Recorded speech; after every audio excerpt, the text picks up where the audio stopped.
퇴직 후에 더 불안해졌다. 60년대 베이비붐 세대가 마주한 뜻밖의 현실. 퇴직 전에는 이런 생각 많이 하죠. 조금만 더 버티면 된다. 회사만 나오면 숨통이 트일 거다. 아침마다 출근 안 해도 되는 날이 오면 얼마나 좋을까. 특히 60년대생 베이비붐 세대라면 더 그랬을 겁니다. IMF도 버텼고 자식들 키우느라 허리띠 졸라매며 살아왔고 조직 안에서 책임도 많이 져왔으니까요. 그래서 퇴직은 끝이 아니라 보상처럼 느껴지기도 했죠. 그런데 막상 은퇴를 하고 나니 이상합니다. 몸은 회사에 안 나가서 편해졌는데 마음은 오히려 더 불안해졌다는 말을 많이 합니다. 이상하게 잠이 안 와. 괜히 내가 쓸모없는 사람이 된 것 같아.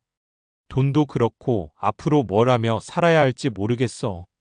오늘은 바로 이 이야기, 은퇴를 준비했는데도 왜 은퇴 후에 더 불안해지는지, 그리고 60년대 베이비붐 세대가 마주한 뜻밖의 현실에 대해 차근차근 이야기해 보려고 합니다.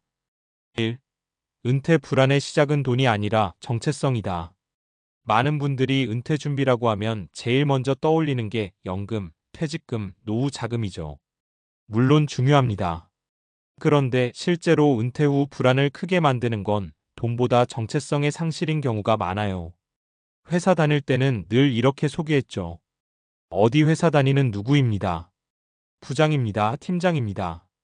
이 말 한마디에 내 위치, 역할, 사회적 가치가 다 들어 있었어요. 그런데 퇴직과 동시에 이 설명이 사라집니다. 이제는 그냥 집에 있는 사람이 된 느낌이 드는 거죠. 특히 60년대생들은 평생을 회사 중심으로 살아온 세대입니다. 개인의 취향이나 취미보다 가족과 직장을 우선으로 둔 세대죠. 그러다 보니 은퇴 후에 남는 게 생각보다 많지 않습니다. 그 공백이 불안으로 다가옵니다. 2. 사례 돈은 준비했는데 하루가 너무 길어요. 첫 번째 사례는 63세의 대기업에서 퇴직한 어씨 이야기입니다. 어씨는 말합니다. 퇴직금도 받고 국민연금도 조금 있으면 나오고 솔직히 돈 걱정은 크지 않았어요. 문제는 시간이었습니다. 아침 6시에 눈이 떠지는데 갈 데가 없어요. TV를 켜도 재미없고 아내는 자기 생활 리듬이 있고 친구들은 아직 일하고 있고요. 처음 몇 달은 여행도 다니고 밀린 집안일도 했죠. 그런데 그게 끝나니까 하루가 너무 길어졌습니다. 내가 오늘 뭘 했지? 이 질문이 매일 밤 따라왔고 그때부터 이유 없는 불안이 시작됐다고 합니다. 이 사례에서 중요한 건 은퇴 준비를 생활 설계까지 확장하지 못했다는 점입니다. 돈은 준비했지만 은퇴 후에 하루, 일주일, 1년을 어떻게 보낼지에 대한 그림은 없었던 거죠. 3. 은퇴 후 불안이 커지는 구조적인 이유.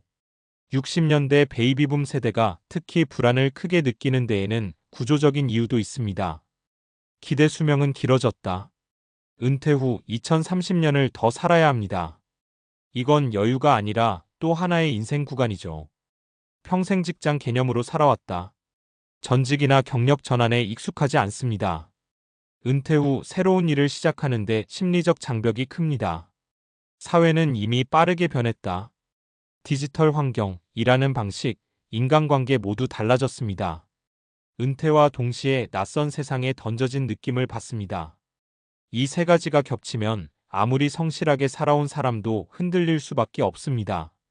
4. 사례 아직 일할 수 있는데 나를 써주는 데가 없어요. 두 번째 사례는 61세 B씨입니다. B씨는 퇴직 후에도 일할 의욕이 강했습니다. 아직 몸도 멀쩡하고 경험도 있는데 그냥 쉬는 건 아닌 것 같았어요. 그래서 재취업을 알아봤지만 현실은 냉정했습니다.